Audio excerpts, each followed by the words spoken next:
Shalom. Amsal pasal 4 ayat yang ke-23 berkata, jagalah hatimu dengan segala kewaspadaan, karena dari situlah terpancar kehidupan.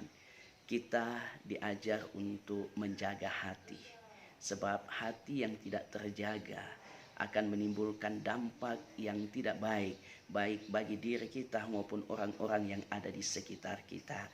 Oleh karenanya pentingnya kita menjaga hati kita. Dampak yang terjadi dalam diri kita kalau kita tidak menjaga hati, di dalam Markus pasal yang ke-7 ayat 21 sampai 23 ada 13 macam perkara jahat yang akan menempati hati yang tidak dijaga, dan hal-hal itu akan berdampak kepada orang-orang yang ada di sekitar kita. Orang-orang yang ada di sekitar kita akan merasakan dampak dari hati kita yang tidak terjaga. Oleh karenanya betapa pentingnya kita menjaga hati kita. Sebaliknya, kalau kita menjaga hati kita, saudara yang kekasih dalam Tuhan, maka damai sejahtera Tuhan itu akan senantiasa memenuhi kehidupan kita. Bahkan kita bisa menikmati kehidupan yang Tuhan izinkan kita jalani di muka bumi ini.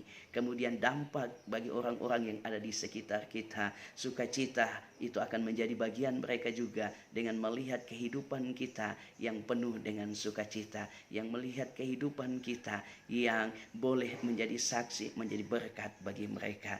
Karena tindakan-tindakan yang kita buat, yang kita lakukan, itu adalah tindakan-tindakan yang baik bagi orang-orang yang ada di sekitar kita, karena hati kita terjaga. Tetapi kalau hati kita tidak terjaga, maka tindakan-tindakan yang tidak baik yang akan kita lakukan bagi orang-orang yang ada di sekitar kita. Mari, bagaimana caranya kita mau menjaga hati kita? Pertama, jagalah hati kita dengan firman Tuhan. Pemazmur berkata, dalam hatiku aku menyimpan janjimu, supaya aku jangan berdosa terhadap engkau.